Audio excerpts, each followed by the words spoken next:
Hey, c'est Morganagram, j'espère que vous allez bien. Aujourd'hui, on s'attaque à la rénovation de la villa des Plainosas.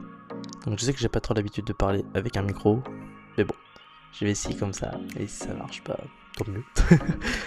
Voilà, donc j'ai continué à râler, j'ai vraiment juste enlevé le gros bloc qui nous avait mis devant la maison que je trouve dégueulasse, personnellement.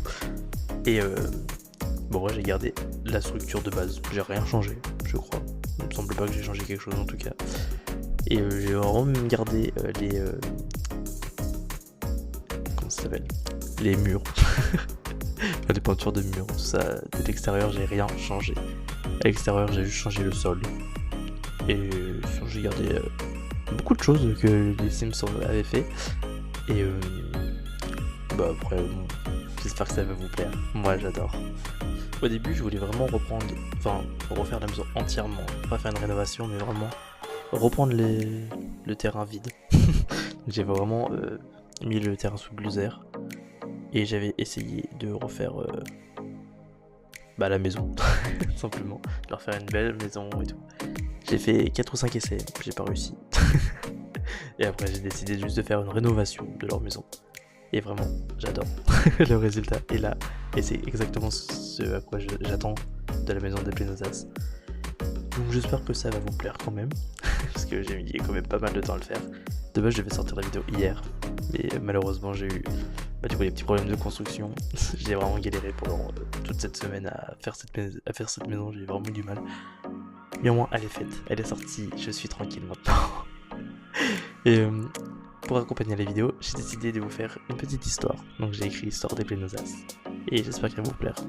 Je l'ai vraiment changé, je l'ai modifié. J'ai vraiment fait une histoire qui avait rien à voir avec les Sims. Enfin si quand même, mais vous allez voir. Oasis Springs, soleil éternel, palmier impeccable, pelouse taillée au millimètre. Ici, tout respire la tranquillité et l'illusion. Et au sommet de ce mirage se dresse une villa blanche, majestueuse, irréprochable. La maison des Plainosas. Une famille parfaite? C'est ce que tout le monde pense. Mais regarde un peu plus près, et tu verras que derrière les murs fraîchement rénovés se cache une vérité bien plus sombre. Car chez les Plainosas, rien n'est laissé au hasard, et surtout pas les apparences. Tout commence avec Nancy, froide, ambitieuse, calculatrice. Elle ne laisse rien ni personne perturber son contrôle. C'est elle qui a dessiné les plans de cette maison. Pas pour le confort, pas pour l'esthétique, pour la domination. Chaque pièce est une vitrine, chaque objet est une déclaration de pouvoir. Mais le vrai pouvoir de Nancy ne se limite pas à ses meubles en marbre ou à son influence sur les élites locales. Non, Nancy a des connexions à Strangerville. Vous savez, ce petit coin du désert où les gens parlent à l'envers, où les plantes ont des dents. Officiellement, elle n'a rien à voir avec cette histoire. Officieusement, elle sait. Elle sait ce qui s'est passé dans le laboratoire. Elle sait ce qui a été caché, enterré, et ce qui continue de vivre là-bas. Certaines nuits, elle s'absente. Elle prétend avoir un gala, une réunion, un dîner de bienfaisance. Mais son véhicule ne va jamais en ville. Il part plein nord, vers la zone restreinte. Là où les lampadaires ne fonctionnent plus. Là où même les agents de sécurité détournent les yeux. Ce n'est pas une citoyenne, c'est une commanditaire. Mais pendant que Nancy manigance dans l'ombre, un autre joue les hommes modèles, en pleine lumière. Geoffrey Plainosas. Détective en chef, le genre d'homme que tout le monde trouve sympathique. Poli, calme, fiable. Toujours prêt à aider, toujours de bons conseils. Un pilier de la communauté. Mais voilà le problème. Geoffrey sait chercher. Geoffrey sait mentir. Et surtout, Geoffrey sait ce qu'il faut faire pour effacer une vérité gênante. Car avant d'être détective, Geoffrey a été complice. Il a aidé à classer les premières disparitions autour de Strangerville. Il a couvert des scènes de crime. Il a rédigé des rapports falsifiés. Pourquoi? Par peur? Par loyauté? Ou parce qu'il y a quelque chose dans cette maison qu'il veut garder secret?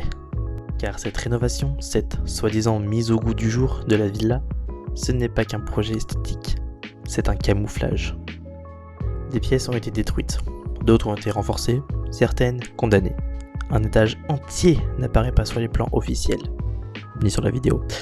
Si vous fouillez un peu, vous trouverez un ascenseur qui descend vers un sous-sol blindé, rempli de serveurs et d'enregistrements, dont un laissé par Geoffrey lui-même. Un message jamais envoyé. Si quelqu'un trouve ceci, alors il est trop tard. Nancy sait, elle a toujours su. Et au milieu de tout ça, il y a Malcolm, le fils devenu unique, élève modèle, toujours bien habillé, toujours bien élevé, toujours vide. Nancy choisit ses tenues, choisit ses amis, elle choisit ses stages, ses études, ses horaires, ses loisirs.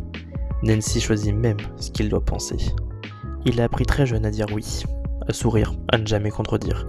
Mais parfois, la nuit, on le surprend à fixer le mur pendant des heures, comme s'il attendait un ordre, ou comme s'il se battait contre une voix qu'il ne peut plus ignorer. Certains pensent qu'il est juste un adolescent rebelle, mais ceux qui savent comprennent. Il n'est pas en crise, il est en prison. Alors voilà, une maison impeccable, une famille influente, une réussite sociale exemplaire. Mais la vérité, c'est que les Plainosas ne sont pas une famille, c'est une opération. Nancy est la stratège, Geoffrey est le nettoyeur, et Malcolm est le prototype. Mais Malcolm n'est pas le premier à avoir vécu sous l'emprise de Nancy. Il y en avait un autre avant lui. Un garçon qui a refusé de jouer le rôle qu'on lui imposait. Un garçon nommé Nathaniel Plainosas. Aujourd'hui, il se fait appeler Johnny Zest. Commetteur raté pour certains, loser notoire pour d'autres. Mais la vérité, c'est qu'il a fui. Il a fui cette maison, fui ce nom, fui sa mère. Nancy lui a jamais pardonné. Elle a tout fait pour le faire taire. Couper les ponts, effacer son existence. Pour elle, il est mort, inexistant, inutile. Mais Johnny, il est toujours là, pas si loin, et il sait des choses. Il se cache derrière des blagues et des vlogs à moitié montés. Mais parfois, dans ces silences, on sent la peur. Comme s'il savait que tôt ou tard, Nancy viendrait de terminer ce qu'elle avait commencé. Aujourd'hui, leur maison est magnifique. Tout est en place. Chaque mur, chaque meuble, chaque mensonge. Mais derrière cette façade immaculée, quelque chose remue. Quelque chose qui tôt ou tard finira par s'échapper. Et toi, simple visiteur, tu penses juste regarder une jolie maison rénovée. Mais fais attention, car certaines portes, une fois ouvertes, ne se referment jamais. Et voilà, l'histoire est terminée. C'est vraiment l'histoire que j'imagine totalement pour la famille Plainosas. Et j'ai toujours pensé ça, genre, une fois que, depuis que le pack Strangerville est sorti, je me suis dit, ça c'est Nancy. C'est Nancy, c'est obligatoire en fait. Du coup, je voulais créer une histoire autour de ça et je suis content de l'histoire. J'espère qu'elle vous plaira aussi. Et je vous laisse maintenant avec la suite de la vidéo. Bonne journée.